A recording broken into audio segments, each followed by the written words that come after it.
Well, good morning, everyone, and welcome to this meeting from the backdrop of my hotel room where I am now a resident. So I will soon be in my new house. We exchanged contracts yesterday. That should mean we were free to move into our house, but we weren't because there's still minor little jobs to do in the house, which means we move in on Thursday. So my family and I are homeless, living in a hotel right now. We've got two rooms between us. Yeah, there's 8 of us and a dog in these two rooms, and that doesn't make it fun. My daughter, my infant, just picked up a vomiting bug, which makes it even more unpleasant when you're in such a confined space. But the joys of transition, the joys of transition. Hey, I don't know about you, but I am super excited coming off the back of this convention over this past weekend. I've listened to Mike's call this morning that he had last night, and I know a number of you were on that call as well. And what an inspirational call that was. I'm going to follow the same pattern. I did deliberate whether I'd change tack or not, but I thought it would be wrong to have simply one call that gives us a chance to talk and share about this convention. I think we need, the more we get the chance to share, the more we highlight our best moments, our takeaways and our action items and our commitments moving forward. The more we do that, the more convicted we will become and the more devoted to our action points we will be. I've always been taught that teaching is the higher phase of learning. Yeah, so I think that really applies here with the sharing part. We've all been like sponges over the weekend, but certainly the more we get the chance to share, the more we will learn and allow that learning process from the weekend to continue on. Before I open it up, so with that being said, I want you to be prepared to share, yeah, and raise your hand, unmute your line, and participate, because I am going to pass the time over to you. Before I do, I was made aware of I came across this incredible story over the weekend that I want to share first, because to me this just resonated with what I felt coming off the back of the Nikken convention. About 15 years ago, a Filipino fisherman came across by chance a giant oyster, not a giant oyster, sorry, a giant pearl made from a giant clam. It weighed a whopping 75 pounds, 34 kilos, right? The biggest in history ever found was back in the 1930s, and it weighed 14 pounds. This one, 75. Now, this fisherman, this humble fisherman from the Philippines, what do you think he did with that incredible world record breaking? I think, let me just quickly check here the number of carats. 170,000 carat pearl. 170,000 carat pearl. What do you think he did with that pearl? For 10 years, he put it under his bed and kept it as a good luck charm. Isn't that mad? And then after 10 years, it came time for him to move. He was moving house. So he gave the pearl to his cousin for good keeping, right? Because he said it was too heavy to carry around, right? Now, this 14-pound pearl that was discovered in the 1930s was estimated to be worth $93 million. 14 pounds, 93 million. 75 pounds puts this close to $500 million that he kept under his bed as a good luck charm and did nothing with it because it was just a bit too heavy. That to me blew my mind. Now, his cousin obviously recognized what he was sitting on here, and his circumstances have since changed. He still owns the pearl. He's not sold it, he still owns it, but it is now on display in a museum in the Philippines. But it was more than a meter wide. Oh no, a foot wide in diameter. It was this very large pearl. But why did this catch my attention? Because it made me think, I'm not sure about you, but the vision and the heart and the essence of Nikan was pouring out, in my opinion, over this weekend at the convention. The true essence and the cause of what we're about was just kind of bleeding through every pore, for want of a better phrase, coming through every part of the message and the event. And what it did to me was it elevated the sense of worth and value of what we have. Because the value of our business really is centered on the cause that we're a part of. When the cause has great value and the purpose has great meaning, then the tactics and the day-to-day operations of business, yeah, they change shape, they transform. And some things can feel burdensome to us in our business building activity. They can feel a little heavy, so to speak, like that little fisherman. But we shouldn't put this great cause under our bed and use it and treat it like a good luck charm, should we? Because Niken is far greater than a good luck charm. And yes, it might have some heavy parts, but that's because it's worth so much. That's because it's worth so much. And so we need to really fully see, my gosh, just how great is this course? When we talk about being a global wellness community, yes, it's exciting to see that we're on the move. But more than that, rather than just seeing that we're on the move, seeing the relevance and the impact that our cause can have for good on others can be life-changing. I loved what Luis said at the end when he said, because I've always said this, but he got more specific with it. I've always said the quality of our life is proportionate to the quality of our emotions. Yeah, I heard that from Tony Robbins. But Luis took it a step further and clarified it even more, got more detailed with that quote. And he said the quality of our lives is proportionate to the three most felt emotions that we have in the day. Yeah, the top three emotions that we feel the most determine our quality of life. Yeah, and as a consequence of that, when we've got a great cause that we're moving forwards with and that we're shouldering our part, you know, and our responsibility to move it forwards, yes, it will make us sweat and toil as we move forwards, but my goodness, what a movement. That's what I came away feeling as a consequence of this event was gosh, this is, you know, I loved our final speaker. I loved all of them. Our final speaker, Siri, I just thought spoke with so much passion and intensity and fire and devotion. And, you know, she's been through so much. She's felt so much. She's conquered so much. And I loved that passion that she brought with it, because if you've truly conquered, I don't think you can come out the other side without an intensity of feeling.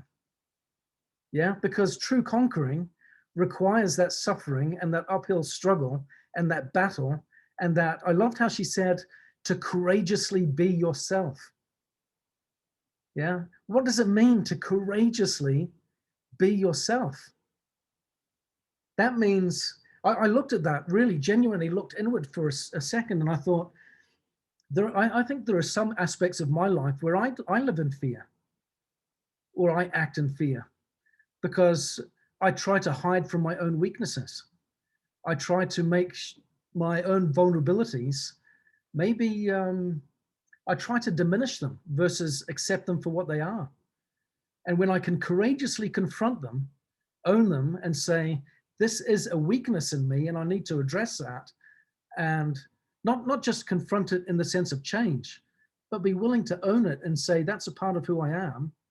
And I I'm more than that. Yeah. And I love all of me. Yeah. And when we can courageously do that and move forwards, then I think we step into a different sense of power that enables us to be facilitators for other people to do the same. Yeah. When we live in fear, when we try to mask our vulnerabilities and our inadequacies and our weaknesses. And when we hide from them ourselves, we cannot be the best version of who we are or who we're destined to be. And certainly, Nikken, as we go through our own transformational journey in Nikken, the same principles apply there, don't they? They really do. So anyway, that's my sharing for now. I'll wrap up and share a concluding remark as we end the call. But raise your hands. Share what were some of the highlights that you took away from this event? Were there action items where you said, as a consequence of what I heard, I'm going to do this differently? What were your thoughts? Kathleen, I'm going to unmute your line and share away. Kathleen from the UK. Yeah. Hi, thanks, Ben. First of all, I just want to say very briefly that listening to you inspires me. Thank you. I think you should know that. In fact, more so than a lot, things that I hear. I don't think you realised, or you may, how powerful. Because when you speak, it's closer to my experience, so I can then take things from it. So, as I told you just at the beginning of this call, I keep forgetting his name, that llama person. Yeah, Jaime. Heine, is that his name? Yeah. I must write that down. Heine. Okay, what I take away from that, and it's really affected me actually, and I have heard it before, and I've also heard Louis talk about it, which is making a contribution without any expectation. I almost feel like crying when I say that, because I think it really touches on my values. Because if I could live my life that way, I think I would make a huge difference. So that was the one that touched me. And also all the faces of the people from Nikken, that really touched me. I really got what an amazing bunch of people. And Madeline was just fabulous, and there's Barbara, and there's just various other people who were on that touched me. So I want to say thank you to all of them, but just linking into you guys is enough for me to get me going. So thank you. Yeah. Oh, Kathleen, wonderful observations there. And I have to concur, and you reiterated one of my own feelings, which was, people, I've always been asked this question whenever I was in the corporate role and I would travel to different events around the world in every company that I've been in. I would always sit down with the leader and say, okay, I'm coming to your meeting. What would you like me to address? What would you like me to talk about? How can I support your meeting? And they would always tell me, can you talk about the future of the business? Where are we going? Right? People would always want to know that, right? And I've certainly felt that a lot being in the field in Nikken. People always want to know, where are we heading? What's going on? What does the future look like? Which is why people have gotten excited with the 2025 vision. It gives us something to look towards. But here's the point.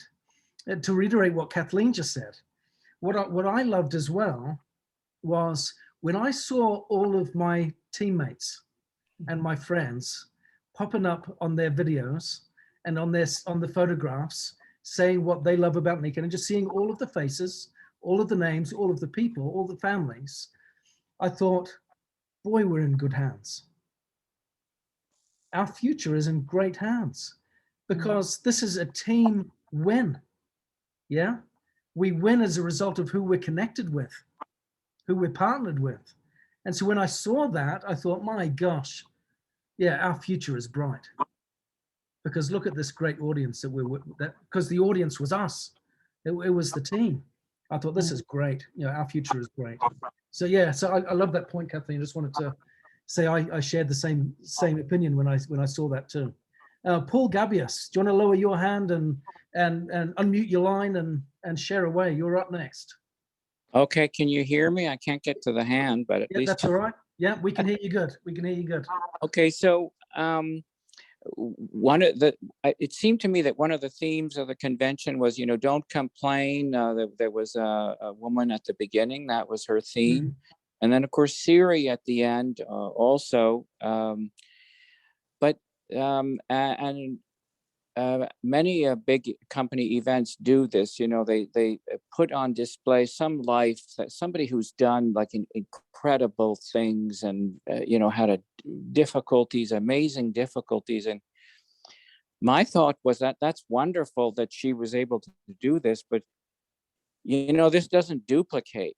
Most people don't want lives that are that difficult to overcome. I certainly don't, although people would say, oh my gosh, you're blind or yours. Well, no, that is not the part of my life that is difficult to overcome. I have similar ones like getting older and maintaining weight and so it's I want our community coming together every week on our calls. That's very sustaining because if everybody does, I think, just a little bit better, what a tremendous change that would cause. Yeah. We don't have to do heroics, but if we change one or two things, all of us, it would be a tidal wave. And that's, I think, what the convention is helping us to do, to tweak, to change little things that will have big impacts, as you have often said too. Yeah, no, thank you. You're right. And hopefully coming out of this, because sometimes the reason, big keynote speakers like Siri and what have you are used, with their significant stories, they're often they're an extreme. And the reason that they were an extreme is because in the extremity, the point is more visible and it's more obvious. Yeah. And so as a result of that, people listen to it and go, well, with whatever I'm dealing with now, maybe I can be a little bit more courageous.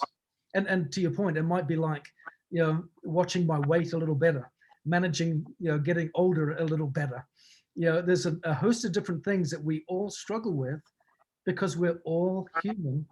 And as I've often said, time heals all wounds, but it also wounds all heals. Yeah. And that's very true. So as a consequence of that, we all need to learn, how do I grapple with my own struggles and move forward? And again, that's part of the essence of humans being more and the 5 pillars of health. Because when we strive for balance in those 5 areas, we can enjoy those moments of balance.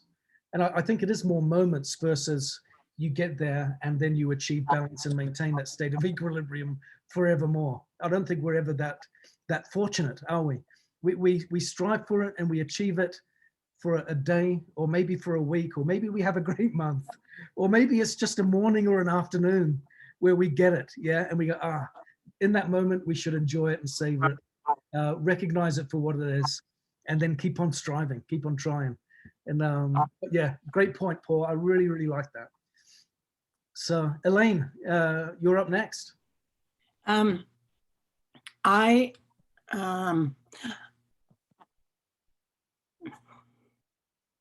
Sorry, I guess what Paul just said really touched me. I loved how Siri looked at her 6 years. She had made this decision. She found a coach. She worked really hard. And she said, and after 6 years, I came in dead last. So then she had an opportunity to look at the glass half full or half empty. And it was really cool because the normal reaction is, oh my gosh, I have worked this long. I have gotten nothing, da, da, da, da, da, da. We tend to do that in our businesses. And she quickly turned it around and said, wait a minute. 6 years ago, I didn't know how to swim. 6 years ago, I would not even be up for competing. And so anyway, that's something that I need to do is just always look at the positive side. Yeah, no, I love that. You just reminded me, if I can just share a quick anecdote. As you know, my 2 oldest boys have headed off to college a couple of months ago. And it's the first, I mean, they've lived away from home previously, as you know, they've done their missionary service and that type of thing, as we do a lot of in my family. But now they're off at college, and it's a different world environment that they're in, and they're a lot more on their own than what they were before. And every Sunday, I have an accountability session with my boys, and we check in, and it's a positive thing. It's, when I say accountability, maybe that sounds pretty formal, but it's deeply personal, and I'm so grateful because, you know, especially my oldest son, he opens up and just says, "I'm really struggling with this." Yeah, and he shares. He'll share. He'll share what he's struggling with, and then we do exactly what Elaine just talked about, and we say, let's look at how we can measure progress. And it's and it's really important for each of us to know specifically how we can measure our progress when a journey that we're on is a lifetime journey. It's not a short sprint. Our business is a lifetime journey, especially if it's focused on self-improvement and self-mastery, because that's what our business is. It's all about self-mastery. And the business that we're in is a vehicle for us to become the master of ourselves, to discover our weaknesses, our flaws, and our inadequacies, and learn how to conquer them and address them. And it gives us a platform and a space where we can overcome our fears, where we can try and fail, but keep picking ourselves up and learning, evaluating, observing, and changing and becoming. That's what it's all about. And but what I've really learned with my son is we've had to really dig deep, peel back the layers, and not just look at what are the obvious wins, like a rank advancement in NECAP, for example, or a particular check value, but look at the other things where, like Siri said, I didn't really know how to swim when I first started, but look at me now, yeah? And so we've really got to look and take some time, and this would be an invitation that I'd give to everyone today, is take some time to evaluate, to write down what are all the ways that I can measure and recognize my performance, and get specific.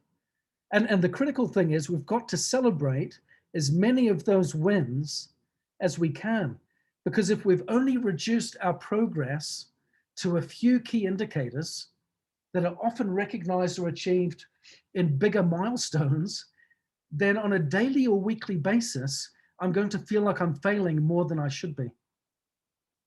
Yeah, we've got to be able to see those other wins where we go, you know what? I really struggled to make those calls today because I was feeling down or discouraged or apathetic or what have you, but I did it anyway. Yeah, or yeah, I put it off till the afternoon, but you know what? Celebrate the fact that you did it. Yeah, versus procrastinated till the next day. Yeah, it's those types of things where we can learn. Or I got lots of rejection and I felt like garbage, but I picked myself up and I'm doing it tomorrow. Yeah, and the fact that you pick yourself up again, you celebrate, because it's all about getting up one more time, isn't it? Yeah, so the more we can learn to recognize and to celebrate those little things, the greater our chance will be for real success and victory over the lifelong journey of our becoming our best version of ourselves in NECAP. Yeah, that's what it's all about. So, okay, I'll stop talking again. Ron and Renee, unmute your lines, go for it. This kind of goes along with what you were just saying, Ben, but it's a little thing. At the convention, at the end of the first day, Nikan asked us to take a short 20-second video of ourselves and send it in, and then they would show it afterwards. It would have been so easy to just say, oh, that's, why bother or anything like that. I don't need to be part of that. Maybe they won't even show us or whatever, but we took the time, Ron and I, we did do it, and we sent it in, and it was included into it. And just seeing that we were included, we took that step to do what was asked of us, and we were included in it, and we were part of the celebration. That's all part of what you were just saying too. But I don't know about Ron, but I felt so good seeing myself, even if I wasn't in clear focus, if it was just, I didn't like the way I looked because of the coloring or whatever, but I was part of it. And that's what Nikken is. If you take the moment, you are part of it. I love that. And might I add, I spotted you in the videos. I saw it when you both came up, and it warmed my heart to see you there. So you made the event better for me. So I'm glad that you did that. Thank you very, very much. Since we're close to the end, can I? Yeah, of course. Go for it, Madeline. Can I add something? Yeah. Okay. Well, Renee, I felt the same thing, and I'm so glad that you spoke up now. I learned Renee and ran around so many of all the calls. And when she said she lived in Detroit, I said, well, my God, you're 90 minutes away from where I live, and we can do things together. And so these connections and the faces and the reaching out, and I am so humbled, as far as success and measuring success. When Luis first asked me if I would do this, I didn't feel worthy when he said who Jaime was and the other woman and the story and to represent North America. And so I said no and yes and no and yes. And then I did, the whole entire experience has been really peeling off a lot of heart walls. And the way that you started out of just courageously being who you are and recognizing what you need to improve, but don't just go on just what you need to improve. Yeah. That the humans being more peace. I had 6 different business units here, a couple of the original ones and some others to be able to experience the day. And I shared this a little bit on Mike's call last night, but a person now who's really put a stake in the ground, and she's by this time next year, whatever her health and whatever, she had never gotten a rollout, was in again before and again now. So a group of us were still in my little wellness center, and she was rolled over like melted butter. And I was then rolling the back of the person who rolled her when the phone rang. And she said, no, Madeline, you don't need to take that. And I looked down and I said, yes, I do. It's Luis Kasuga. So then I just shared with him what just happened and said hello. And I said, you're on speakerphone and we still have some people here. And when she had just rolled over, what she was sharing is that she knew what she wanted to do, but she didn't know what her purpose was. So I just asked him to be a super A, and it was absolute magic. And the thing that I just like to end on, and Barb Satterwhite and I've talked about this so many times, is he said that you don't really have to write that why, know what that why and want is. You have to do what you love and love what you do. Yeah. To do what you love and love what you do, and be who you are and love who you are. So I think the ingenious of everybody here these past 6 years has been a lot of participating and growing, and this core group of like-minded people that have always, who has that quote, that's what has changed the world. That is what we have. And every single person, whether they're on a top MPV list or whatever else, every single person has that. Humans being more hard of Nikken, or they wouldn't still be here. Yeah. And but that group energy, for those of us that were around back to the old humans being more classes, where you would lift people up with your thumbs, if you were in that group hug and that group lift, that's the energy that we have of who we are, and it's loving who we are and sharing that message. So it is that pearl underneath that bed, that if we just keep it there and we just keep being here without whatever it is our needs for improvement is, turn that into the quality improvement that we did when I was in healthcare administration. If you point the finger at somebody else, there's 3 pointing back at you. Yeah. So we instead of a problem, it was an OFI, an opportunity for improvement. So really reframing whatever we criticize ourselves for, and just turn it into an opportunity, just as we've said so much here today. And so I just think the ingenious of this whole year, all the Seiko Kai classes, everything leading up to this event, the sequence of the speakers, the theme as you started out with, and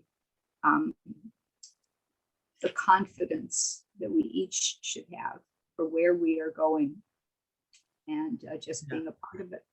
I just, it is at that visceral level, and the measurement, the measuring joy, measuring peace, measuring love, measuring if we don't have those kinds of feelings, we cannot attract, and we have to start with loving ourselves. So, and I couldn't agree with Kathleen more. You're always such an inspiration. Your book is an inspiration. Your life is an inspiration. And, as I think about you and Dr. Gary and Ben and Mike, Barbara, the few original and core diamonds, royal diamonds that have stayed with us, so that a Renee and a Ron can be recognized at an international convention, so that a silver can be recognized. And it was a silver and a gold. It wasn't all the royal diamonds. And a currently non-qualifying platinum. So the rank didn't matter, and the OV didn't matter. It was the heart that mattered. And and I don't even remember the other word. One of the things he said to me is, Madeline, in Japanese, I have it written down here somewhere, there's 2 words for heart. The pumping function one. I have this master's in cardiac nursing. Yeah, you're a specialist in that. But the other heart is the soul and the love and the humans being more. And the name for that, I don't remember the other one, is Kokora, Kokora. Now,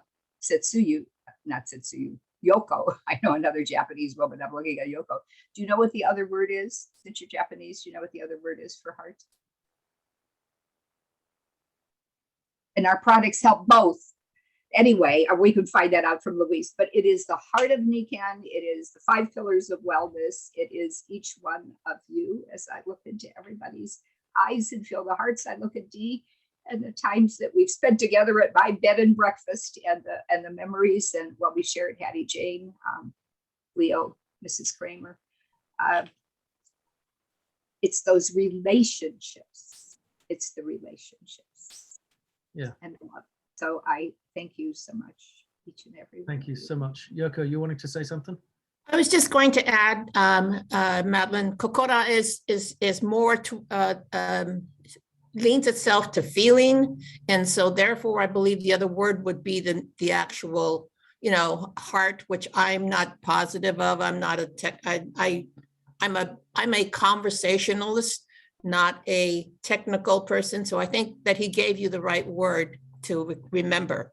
Kokora. The point is, that's the essence, I think, of who he is in Mr. Masuda's vision. And there's no question that a 50-year, I remember hearing a 100-year plan. Well, Vision 2025 is the 50-year plan. So then there'll be a Vision 2050 and a Vision 2075. And, I guess I kind of regret turning 75 next year. I won't be around for those. So I've got to work real soon here, but not by talking so much. By listening. Thank you. And listening more. Yes, listening more, and get that pearl out from under the bed. Yeah, thank you so much, Madeline. Thank you to everyone that's shared today. And I think a big takeaway, I want to come back to that story of the pearl. What we have here in Nikan is a wonderful, giant, 75-pound, 170,000 carat pearl.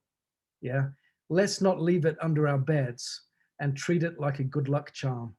You know, hopefully we've all felt something important today, just like we did feel something important over the weekend. And what I would say, what I would reiterate is this: regardless of rank, regardless of volume, regardless of your time and stay in the Nikan community, every single one of us is of worth and is valuable and has a part to play that is meaningful. So please know that you make a difference. Please know that wherever you live, no matter what, like I said, no matter what time you've been in the business and what rank you hold, please know, no matter where you live, no matter everything, all those things, you matter and your part means something. We've got to do our part and make this count. So thank you all so much. Love you to pieces.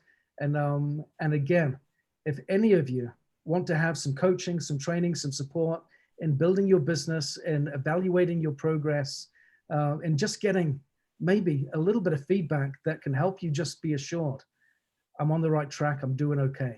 Sometimes it takes— What I would add to that is, don't ask Ben alone. I had been on a team call that was absolutely precious. So then I really got to be the bee and listen, and it was just amazing. And what was so amazing, this was a mom of a blended family of 9, and she's 41.